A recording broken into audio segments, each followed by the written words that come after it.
is only 5 years old, and he has all of his friends together, and it's quite a delightful story, and it's a little scary. So for being Halloween, I think these are brave friends of Krishna to explore with him, and so we'll see where the story goes. So once the Lord desired to go early in the morning with all his cowherd boyfriends to the forest, where they were to assemble together and take lunch. As soon as he got up from bed, he blew a buffalo horn and called all his friends together. Keeping the calves before them, they started for the forest. In this way, Lord Krishna assembled thousands of his boy friends. They were each equipped with a stick, flute, and horn, as well as lunch bag. And each of them was taking care of thousands of calves. All the boys appeared very jolly and happy in that excursion. Each and every one of them was attentive for his personal calves.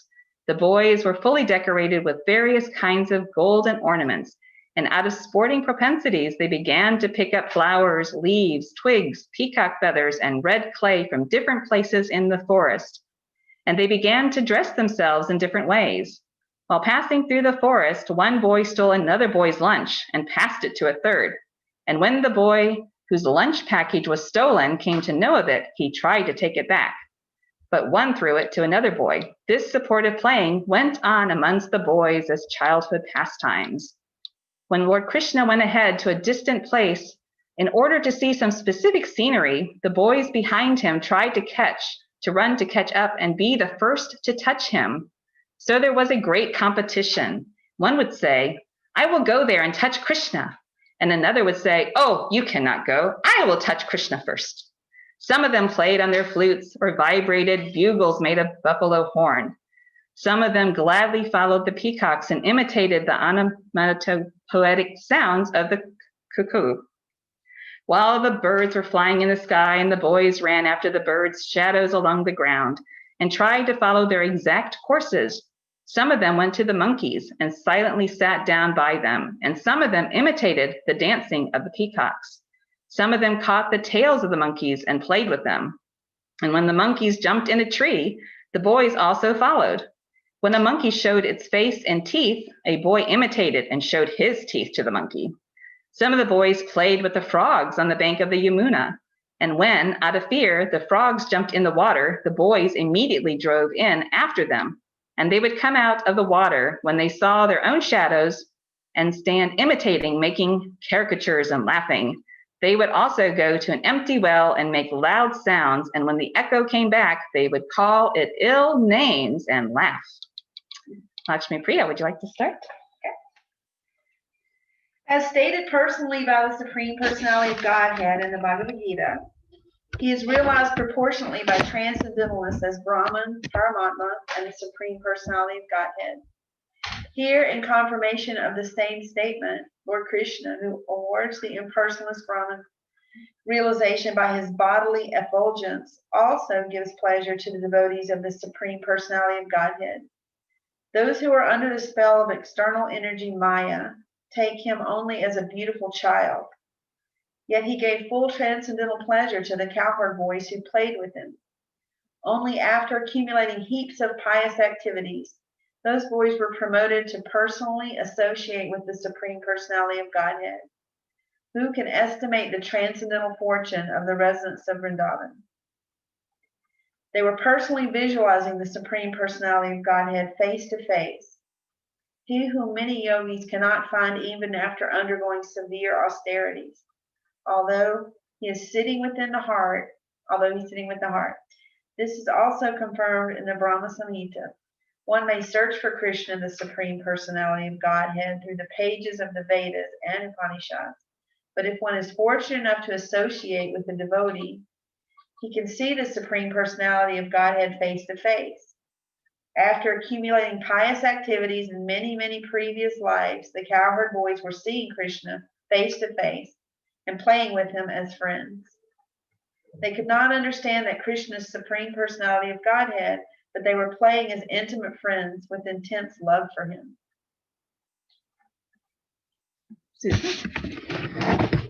When Lord Krishna was enjoying his childhood pastimes with his boyfriend, one Aghasura demon became very impatient He was unable to see Krishna playing, so he appeared before the boys, intending to kill them all. This Aghasura was so dangerous that even the denizens of heaven were afraid of him. Although the denizens of heaven drank nectar daily to prolong their lives, they were afraid of this Aghasura and were wondering, when will the demon be killed? The denizens used to drink nectar to become immortal, but actually they were not confident of their immortality. On the other hand, the boys who were playing with Krishna had no fear of the demons. They were free of fear. Any material arrangement for protecting oneself from death is always unsure. But if one is in Krishna consciousness, then immortality is confidently assured. The demon Aghasura appeared before Krishna and his friends. Aghasura happened to be the younger brother of Chaitanya and Bakasura, and he thought, Krishna has killed my brother and sister. Now I shall kill him along with all his friends and calves. Aghasura was instigated by Kamsa. Kamsa. So he had come with determination. Aghasura also began to think that when he would offer grains and water in memory of his brother and kill Krishna and all the cowherd boys, then automatically all the inhabitants of Vrindavana would die. Generally, for the householders, the children are the life and breath force. When all the children die, then naturally the parents also die on account of strong affection for them. Would someone from the Bhakti Center like to continue reading?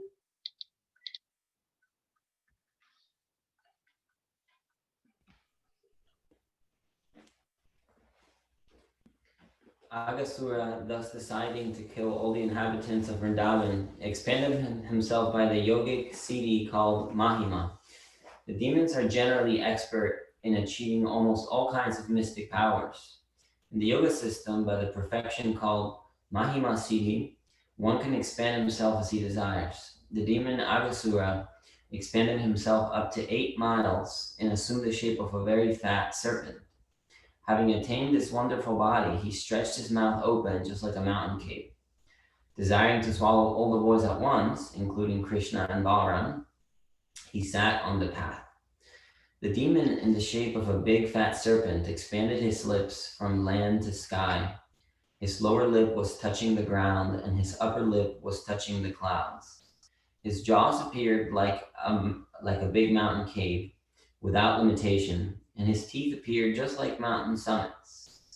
His tongue appeared to be a broad traffic way, and he was breathing just like a hurricane. The fire of his eyes was blazing.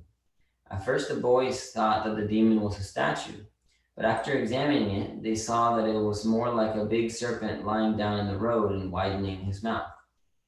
The boys began to talk among themselves. This figure appears to be a great animal, and he is sitting in such a posture just to swallow us all. Just see, it is not a big snake that has widened his mouth to eat all of us. One of them said, yes, what you say is true. This animal's upper lip appears to be just like the sunshine, and its lower lip is just like the reflection of a red sunshine on the ground. Dear friends, just look to the right and left-hand side of the mouth of the animal. Its mouth appears to be like a big mountain cave, and its height cannot be estimated. The chin is also raised just like a mountain summit.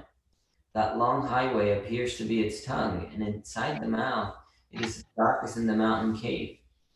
The hot wind that is blowing like a hurricane is his breathing, and the fishy bad smell coming out from his mouth is the smell of his intestines.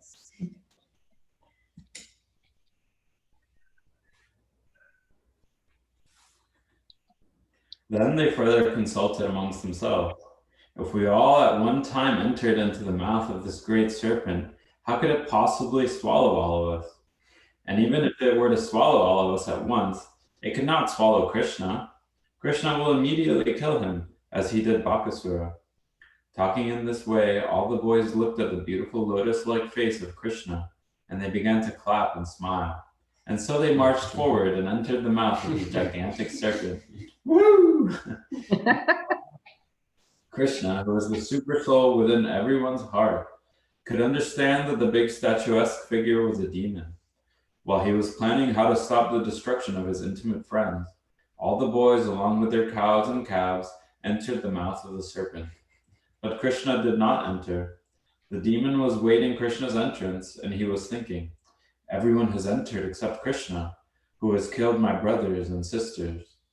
Krishna is the assurance of safety to everyone. But when he saw that his friends were already out of his hands and were lying within the belly of a great serpent, he became momentarily aggrieved. He was also struck with wonder how the external energy works so wonderfully.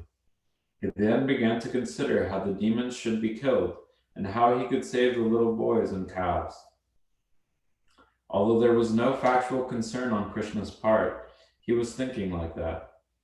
Finally, after some deliberation, he also entered the mouth of the demon. When Krishna entered, all the demigods who had gathered to see the fun and who were hiding within the clouds began to express their feelings with the words, "Alas, alas!" At that same time, all the friends of Aghasura, especially Kamsa, who were all accustomed to eating flesh and blood, began to express their jubilation, understanding that Krishna had also entered the mouth of the demon.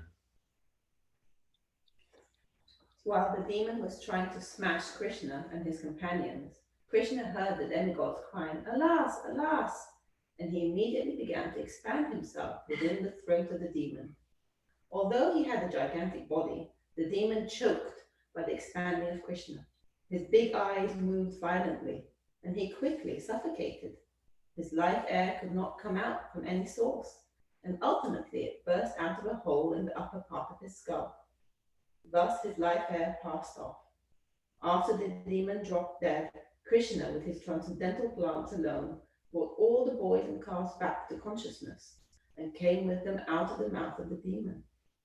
While Krishna was within the mouth of Aghasura, the demon's spirit soul came out like a dazzling light, illuminating all directions, and waited in the sky. As soon as Krishna with his calves and friends came out of the mouth of the demon, that glittering effulgent light immediately merged into the body of Krishna within the vision of all the demigods. The demigods became overwhelmed with joy and began to shower flowers on the Supreme Personality of Godhead, Krishna, and thus they worshipped him. The denizens of heaven began to dance in jubilation, and the denizens of Gandharva began to offer various kinds of prayers. Drummers began to beat drums in jubilation. The Brahmins began to recite Vedic hymns, and all the devotees of the Lord began to chant the words Jaya, Jaya, and all glories to the Supreme Personality of Godhead.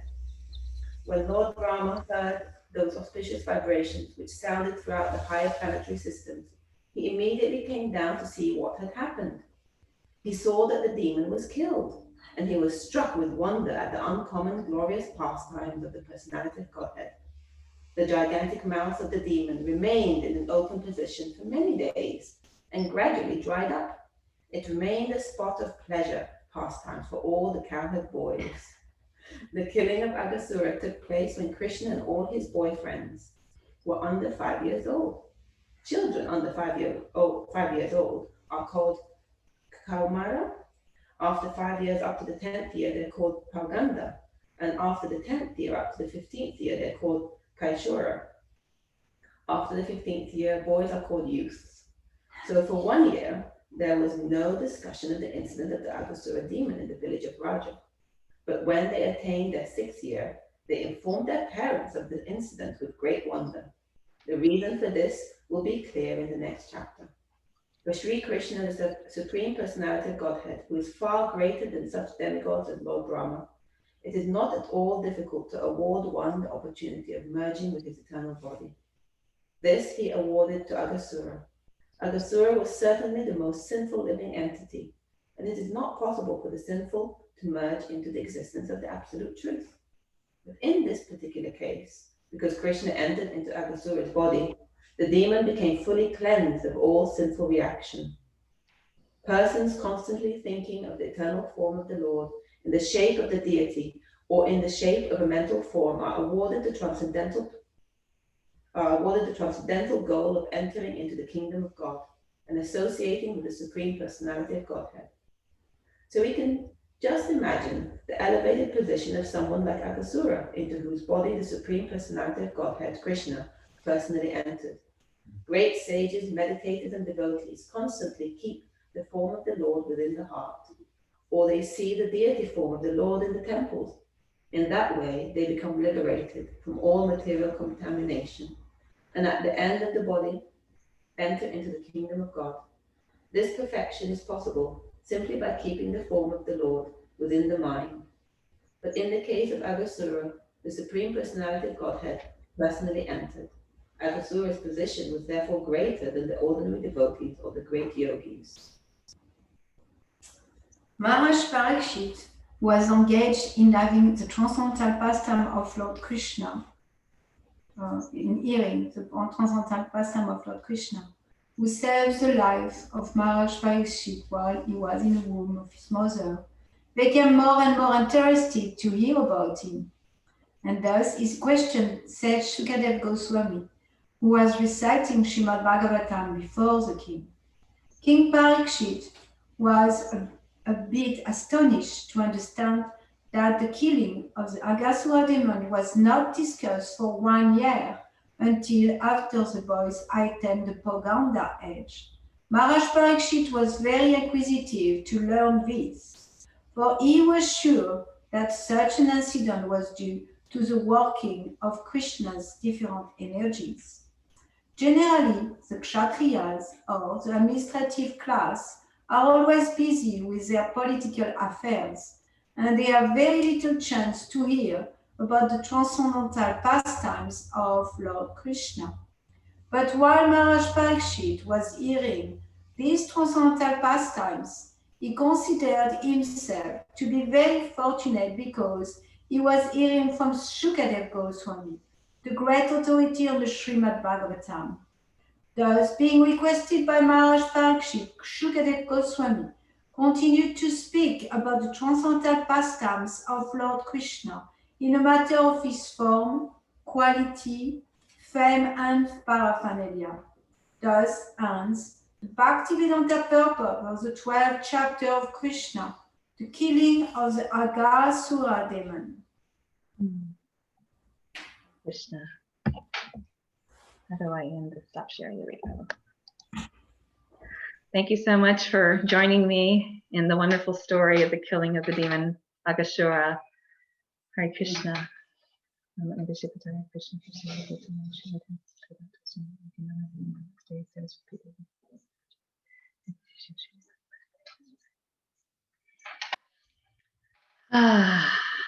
So I feel so enlivened to hear this story. I feel like what day and age Krishna was in, that their mothers allowed 5-year-old boys to run around caring for calves personally, and then going into the forest and into the mouth of the serpent. And it was like also incredulous, like how in the world did Mother Yashoda allow Krishna out of her sight? So I found that to be very engaging when I read this story. And I thought of the trickery that Krishna had, because he knew what was going to happen. Of course, Krishna knows everything. So to give his mercy on the snake, Aghasura, I just really felt like that was his trickery, right? So he allowed all of his cowherd boys to go into the mouth of this gigantic serpent. And if you've seen pictures of the story, it does look like a big cave, and it's quite large. And so thousands of calves and boys are going into the mouth of this cave, and then they're like, where's Krishna? Like, what happened to Krishna? So now, you know, they're waiting for their friend to come inside the mouth of the serpent, because they know that Krishna would kill the demon, but he didn't come. So they were, I think, very scared that maybe something was going to go wrong, and maybe the serpent was going to eat them. So I feel like I'm at a campsite and I'm telling a story to all my friends, and we're we're wondering what's going to happen. Is the serpent going to swallow up all the childhood friends and the calves and spit them out and just have their bones and, you know, and have a nice lunch. So it was just very, very actually joyful actually to read it and then know that Krishna did go into the mouth of the serpent and did kill the demon by expanding himself. So again, to really show himself to his cowherd friends. I mean, what intimate friends are they that Krishna would then have this great expansion that they got to witness and break through the head of the serpent, which also is very auspicious and leading your body to the top of your head. So I felt that that was really insightful, and also to give some merit, I'll say, for when we read through the Vedas about, you know, and leading your body through the whole of your head, and then for Krishna to have showed his effulgence, and that everyone was celebrating and throwing flowers from the denizens. And so, you know, after first the demons all thought, oh, great, we got Krishna. And then all of a sudden it turned into a glorious, joyous occasion of celebrating, you know, the soul. So I like knowing that a demon is a spirit soul, and that Krishna's mercy just made him effulgent. Like, that was really amazing to hear how the demon himself was lighting up the sky after he left the body of the serpent. And so it just seemed incredulous and yet beautiful at the same time. And I loved that the boys, because they were 5 years old, they didn't tell the story until a year later when they became 6 years old. And so I also liked how this became such a wonderful pastime that was then shared to everyone, and to express Krishna's mercy and his effulgence and his just incredulous pastimes. Like, you know, again, 5-6 year olds going through this is amazing to me, and then having the storytelling. So it got me thinking about trickery and how Krishna has tricked me. So I feel like dear Govinda has said sometimes after reading the Bhagavad Gita, it ruined his life. And I feel like it didn't ruin my life. Krishna opened up my life. And so I wanted to share a little bit about myself. And so when I came to my first Bhakti Yoga program, it was at Dominique and Gaetano's, now Damayanti and Garuda's place. And so Bhakta Devin had actually invited me to the program. And when I arrived, there was no Bhakta Devin.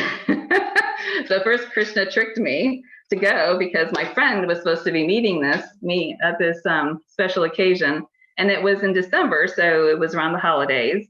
And all I heard from Devin, this is like my Krishna working in my mind, is that I heard a party, because he kept using the word feast.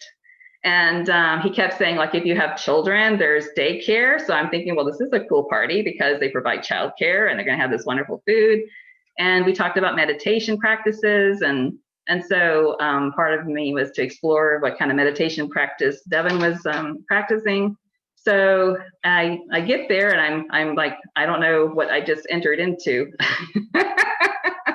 And yet David and Marie were there, and they were very gracious, and they were talking to me, and I was explaining how I came from St. Augustine, where I did have a party the night before, that I was in St. Augustine at a friend's house and got up early and came to the program. So, and then when I sang the Maha Mantra the first time with Mother Malini encouraging me, that's when my heart opened up to Krishna. Singing that song was just so beautiful, and I really have been singing that song since that day. It's just, that's one of Krishna's trickery. So I just love that. And then I feel like everything that's led up to this point has been some divine guidance. And so I wanted to share with you, and I feel like, so I told Dear Govinda I wanted to do class, but not in September. And I wanted to do it after I saw Ramachandra post something about this is the first day of Kartik. So that sounded intriguing to me. And so I just put the date out there and didn't worry about it. I did read, some of the stories that Dear Govinda gave me to look at, and it didn't include chapter 12. I was really struck by why not, but I decided to go for it because Krishna was 5 years old. So that is a childhood pastime. So I had my friend Lakshmi Priya, who was out in Utah, Montana, exploring the wild, wild west. And she and I have been in search of Prabhupada's house. So we have been wanting to be a partner to create auspiciousness in doing something wonderful in Gainesville. So things had not worked out right away. And so she went on her journey. I continued to do my practice, and one day I just happened to see a sign in Melrose for a place that I thought it would be interesting to consider. It was actually on the State Road 26, and it used to be an art gallery. So I tried to find the listing, but apparently the listing agent hadn't listed it yet. So then I just went on to Google and said, okay, this address, anything close to this address, show me. And this beautiful home appeared. It's an 1881 beautiful home that was completely restored down to the studs in 1990. And I just stared at it like, Krishna, you have been listening to all of my prayers, because I had a group of friends who was supporting me in building this community in Gainesville. But here it is in my community of Melrose. And I don't know how much Krishna consciousness is in Melrose, but apparently Krishna wants me to spread Krishna consciousness in Melrose. So the place is just amazing. So I saw it. I called the realtor that we'd been working with, and I asked to see it the very next day. And I went in after work and saw it, and I made an offer that night. It was just like instant. It was like there was no denying that this was Prabhupada's house. And I also love that it wasn't Anne's house, it was Prabhupada's house. It was just amazingly perfect for Prabhupada. It has a very spacious 450 square foot room, so we can do programs or any other fun activities that we want to do. And it has 4 bedrooms, each with their own private bathrooms, and they're very spacious rooms, so some rooms could have many beds in them. And there is a huge kitchen that Lakshmi Priya was like salivating over, because it has a 6 burner gas stove and a cork flooring, so it's nice on your feet. And so cooking classes could happen at Prabhupada's house. And it's an acre lot, so it's very spacious for outside kirtan. And we have an orange grove that's right behind, so it looks like you're in the country, even though you're walking distance to go downtown to Melrose. And so I closed on Prabhupada's house yesterday at 2 p.m. Jai. So I've been waiting to share this with you, because I really didn't want anything to go wrong. And so I was keeping it very tight, because I did have something that in Gainesville that did not work for me. And Lakshmi Priya is like breathing a sigh of relief, because it wasn't a beautiful, spacious, and remote location as this is. And apparently Lakshmi Priya actually used to live in Melrose, so it's like coming home for her. And and I have my friend Susan, who's been helping me. So it's just been like the trickery is just amazing to me, that he answered all of my prayers, and he's just like, here, so if you want it, take it. And so he also took all my money. So my brother was like, he texted me, he's like, congratulations, you are now poor. And I said, I am not poor, I am rich with Prabhupada. So that was the other nice about this too, is just sharing all of this with my family first, having my mom and my dad, my brother come out and look at the property before anyone else saw it. And so I wanted to have it at my property, but because we closed yesterday, the internet connection was not in service yet. So we will do future programs there, obviously. And so I'm just really, yeah, happy and then again, completely unaware that this is what I would be speaking to you about on October 31st after telling dear Govinda in September that I wanted to teach this class. And I feel like that was just a whirlwind. So I've been like, so my body has been like reacting to all of this because I've been holding it in. I had gotten poison ivy because I was doing some yard work. Well, actually, I started breaking out in hives on my stomach and on my legs. And I've just been like waiting. And so my body is like, when is the moment? Like, you have to tell somebody now. And so I woke up this morning and I noticed those hives were starting to clear. And the shower that I was in was a very European shower that Prabhupada's house has. And I didn't know how to work it. And so I had a cold shower at 4 a.m. this morning. So I'm like, okay, I've got it. We're going to have cold showers in the morning with you, Prabhupada. And I took Prabhupada's painting that I had in my home temple at the lake house. And that was the very first thing that walked in the door when I entered Prabhupada's house, was to put Prabhupada properly in his space and to over a fireplace. Yeah, it's very beautiful. And it's like a library setting, so very auspicious. And oh, and my realtor said, this is a very auspicious day for you. And I was like, how did she use that word? And then Lakshmi Priya brought Prabhupada's beautiful picture at the closing and took a picture. So the Prabhupada was with us. And so there was a moment where there was space where the realtor had to, not the realtor, the closing agent had to step away to fax everything and get it clear, like was like 10, 15 minutes.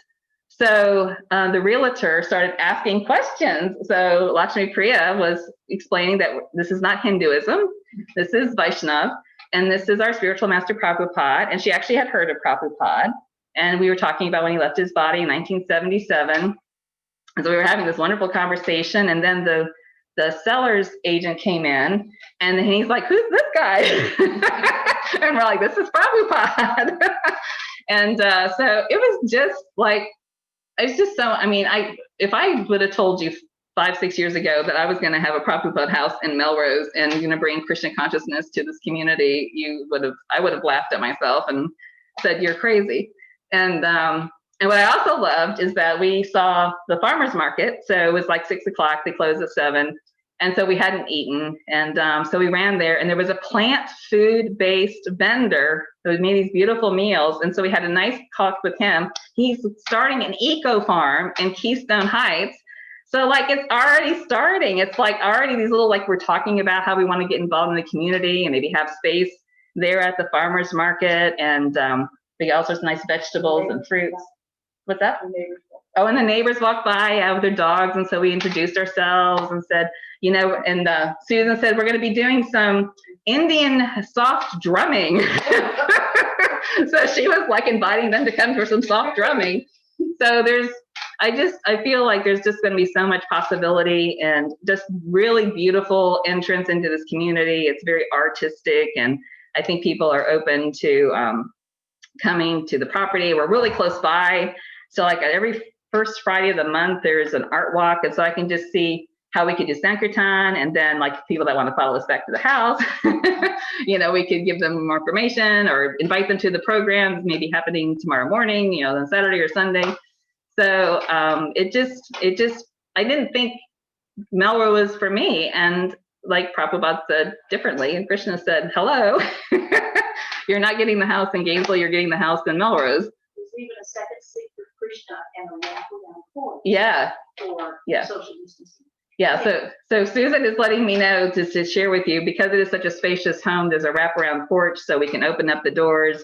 So those like, so Susan's very, you know, being protective. We're wearing masks, and even though we're inside, keep everything safe, she's choosing to be in the patio to have extra material protection. Yes.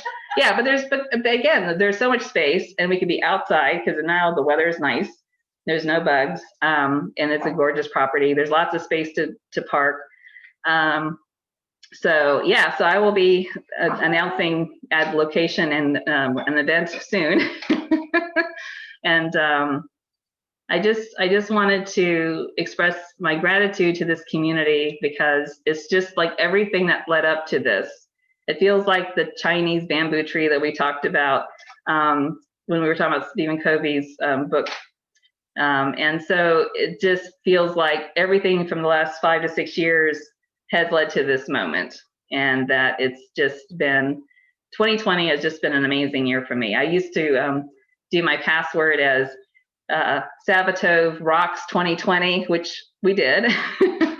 And then I changed it to Papa's House in 2020, because my friend calls Prabhupada Papa, and so it's an easier than typing all out Prabhupada. So I've been typing Papa's House like every day.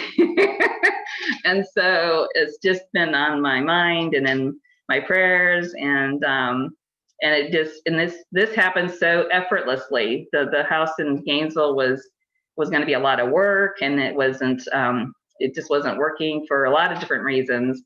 And this, again, as soon as I saw it, I knew it was for us, for Prabhupada, for this community, for Sabatov, for anyone who wants the space.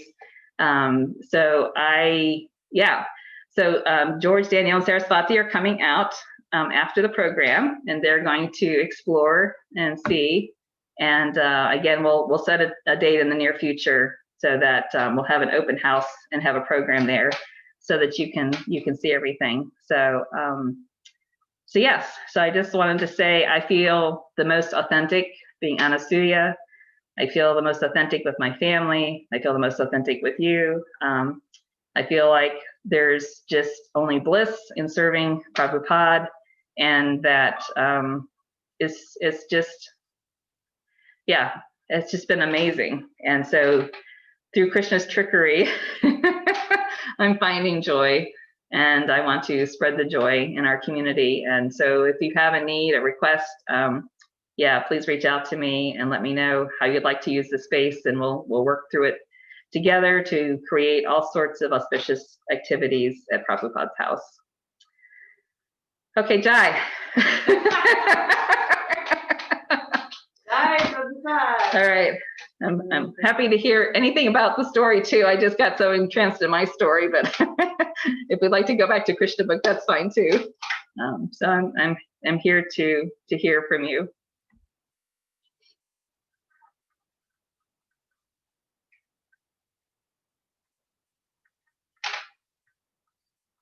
You're speechless.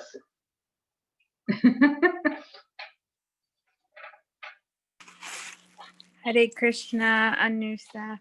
This Hare is Krishna. Kyle. I just wanted to share, how inspiring your story was. I honestly didn't get to hear all of the Krishna story. I heard parts of it because I was taking care of Zion as I was listening.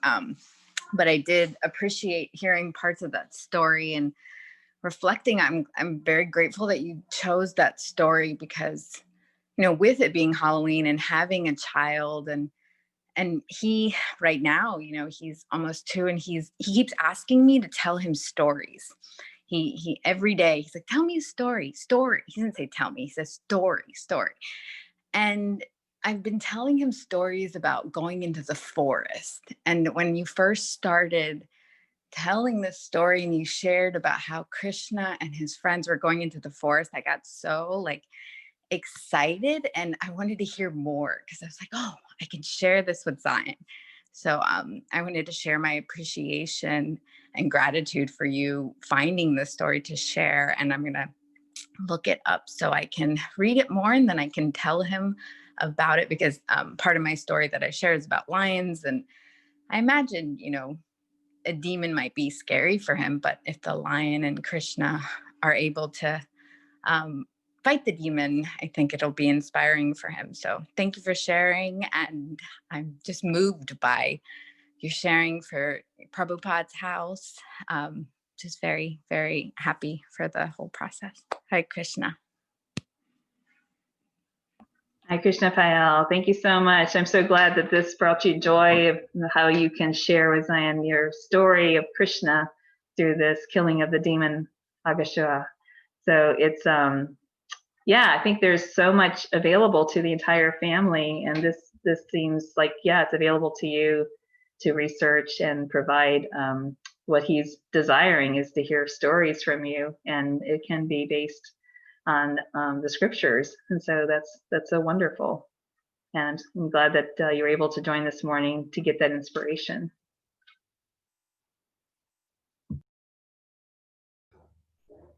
Hare Krishna. So I first want to say that I really appreciate you sharing a Halloween story from Krishna book. I think it's really fun to be able to utilize everything in Krishna's service. And sometimes, you know, I have a really hard time with expressing myself in a way where I want devotees to see me, because I love Halloween. I love it. I love dressing up. I love being with friends. I love going to everybody's house. I love passing around candies to each other. And I see it as a natural, you know, extension of Krishna consciousness. It's like the one day we're not weird looking and we get to hand out prasadam and people are going to take it easily. And, you know, it seems like a good fit. And so telling scary stories is awesome. You know, sometimes when I tell people about, you know, Krishna stories, they're like, wait a second, who got ripped in half? Like what happened? You know, it's like a very, you know, even the pictures around the house, people are like, yeah, I can tell that's a demon, you know. And that's year round, you know, we're just doing that every day. So it's nice to be able to do it on a special holiday where it's more mainstream. So I really appreciate you highlighting that. For one, I specifically do love this story. And also, I just want to express personal appreciation for your growth and being witness to that. I mean, when I met you many years ago, not as many other people know you, but I saw someone who was much more timid and much more afraid of, like, that person I don't think would have ever been on the screen. And to have like taken up all the space and like share about yourself and what's happening for you and having hives, oh my gosh, not looking good, and like all the little fun parts that I've got to experience over the years. It's so nice to see not just silent in service, but really joyful in service. Because for a long time, I've just been like, where's my Anne at these bhakti programs? She's just silent service. So it's nice. It's nice to be with you, Anasuya. I feel like you finally stepped into your full power, and maybe even fuller power as you move forward. So I'm excited to see you and be with you. And I appreciate you. You said Devin was the one that brought you, but you brought me. So I just want to highlight you for that and like really appreciate you with love. We're going to sign off soon because we have to come visit you now. So Hare Krishna. Hi, Krishna, Danielle. You and Jordan Saraswati. Just want to say sending my love, and I'll see you soon. Thank you. Hare Krishna. Hare Krishna.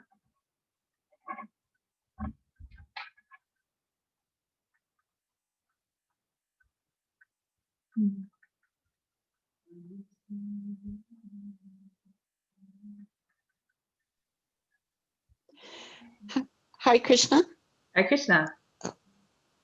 Are you still taking comments? I can't tell what time it is. Yes, we are. Yeah. Oh, good. I was just going to say to the conversation we're just having, what's so wonderful, even if you're telling the stories, the Krishna stories to children, is they actually have a really happy ending very often. You know, like today was a perfect example because the demon actually gets liberated at the end. So, you know, it's not really scary. I know when I grew up with scary stories, they actually had a really bad ending often, but this is not a bad ending. It's actually a wonderful ending. And also I think it even teaches us, like, maybe the reason these stories with the demons are like this is just to say, if a demon could get liberated, then, you know, there's a good chance for us too. So they're really beautiful and not so scary for children in actuality, exciting till the end and then good, you know. I just want to say that. Thank you. Thank you so much. It's a very happy ending. Yeah. Oh, and congratulations. That house sounds wonderful. I'm excited for you. Thank you so much. Please come visit. I see hand up from Daru. Yes. Nice. Thank you. Hare Krishna. Daru, you wanted to say something, Prabhu? I'm sorry, it was a mistake. Sorry. Okay. I'm glad you're with us. I have a philosophical question. Okay. Like,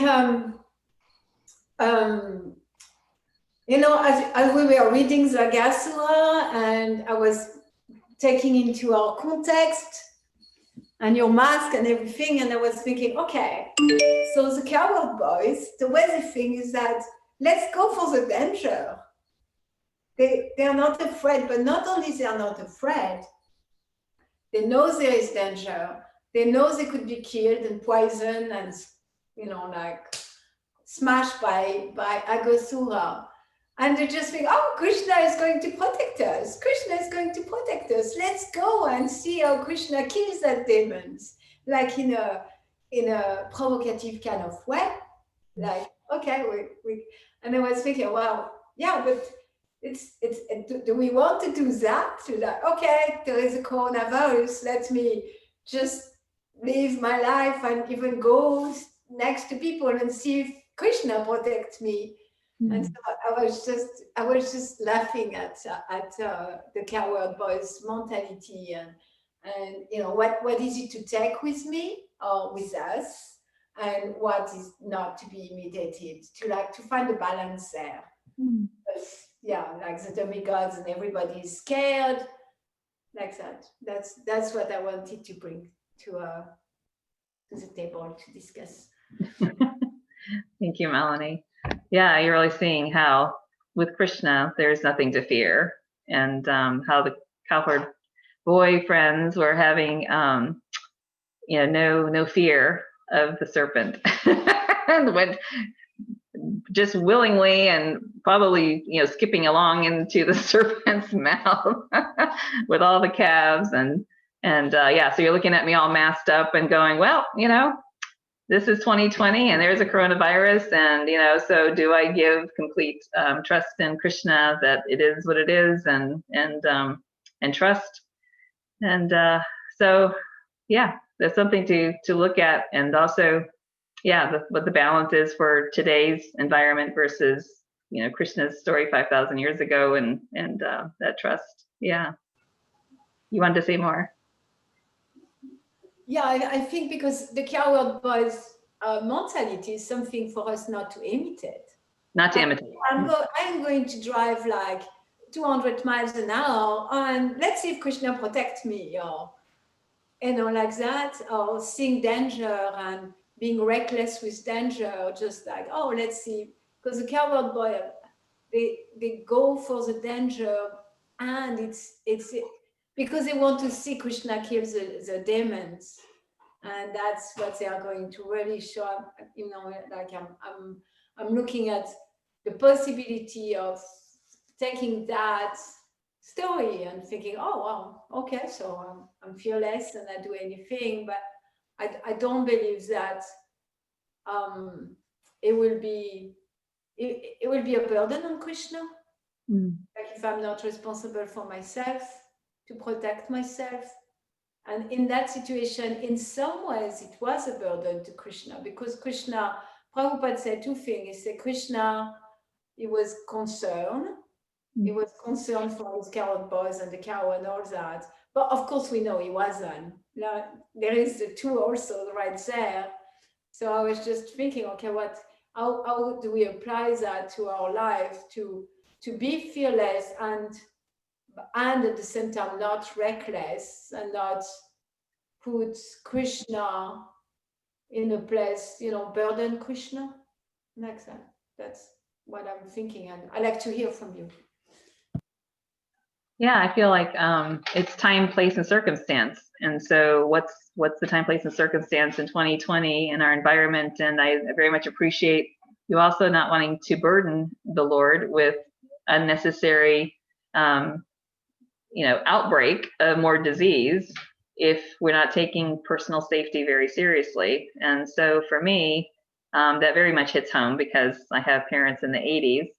And so I want them to be around for as many years as the Lord wants them to be here. And so I feel responsible for not only my well-being, but for my parents' well-being. And so I wear my mask for my parents. And so I do that out of love and service to them.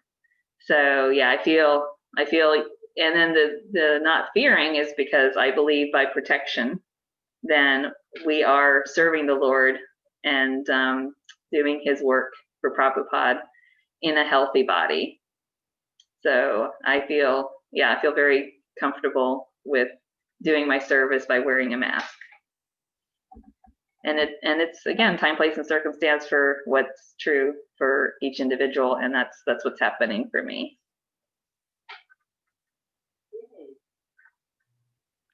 Susan likes that response. I love that.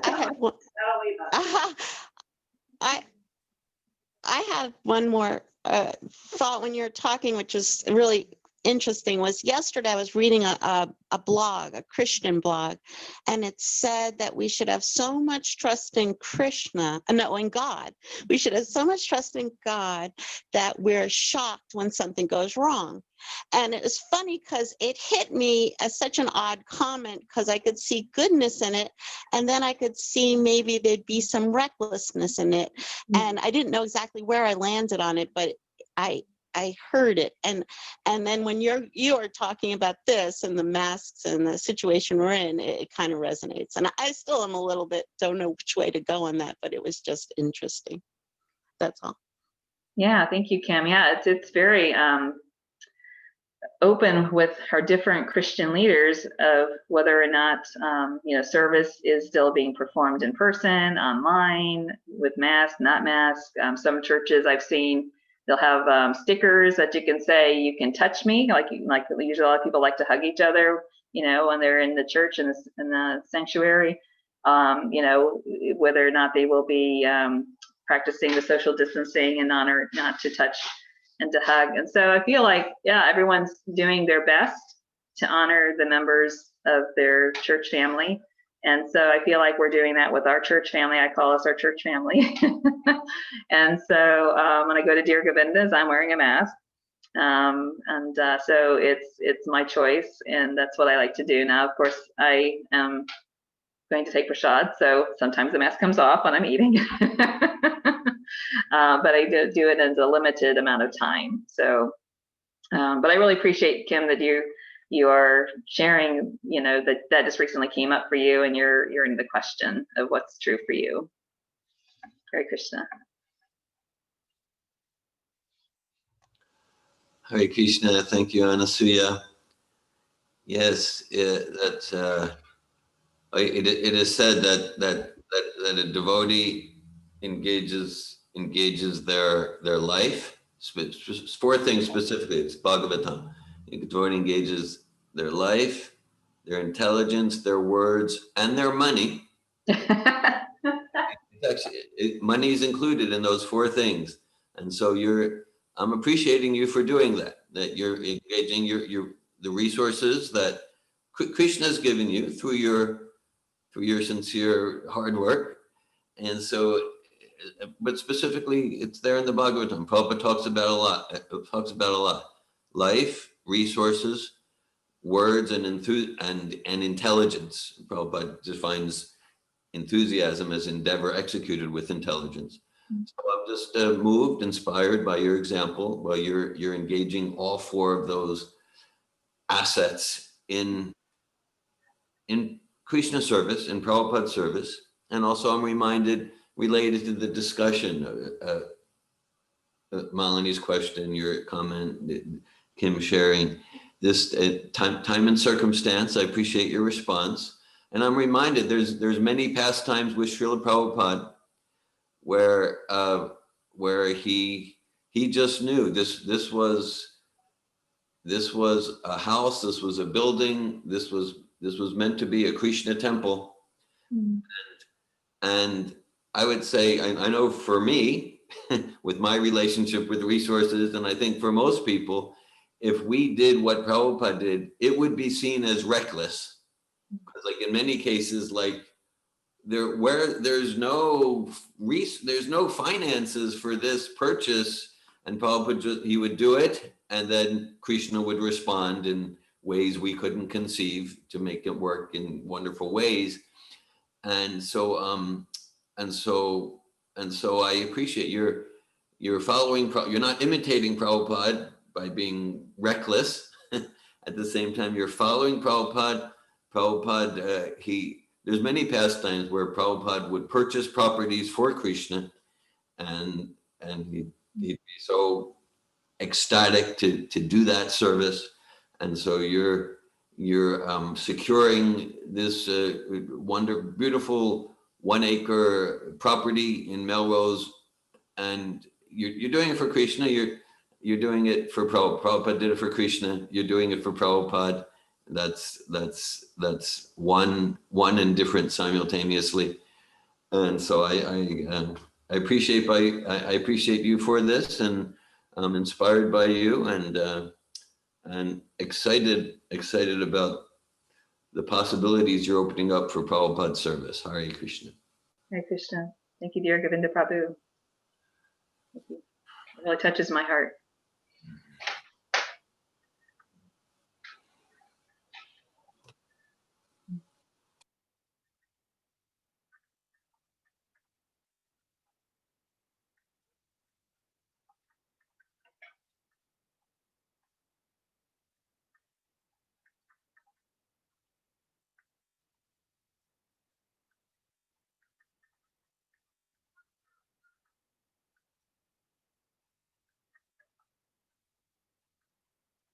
I think I just want to express again my gratitude to Malini and dear Govinda for their guidance.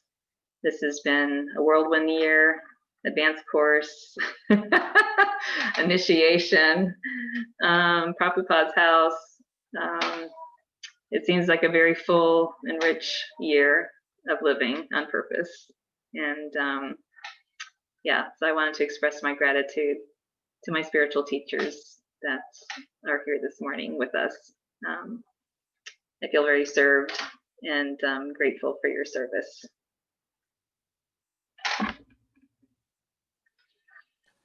Hare Krishna. Jai Srila Prabhupada. Jai Prabhupada. Thank you, everyone. Jai. Jai. Krishna Book ki jai, Srila Prabhupada ki jai. Jai.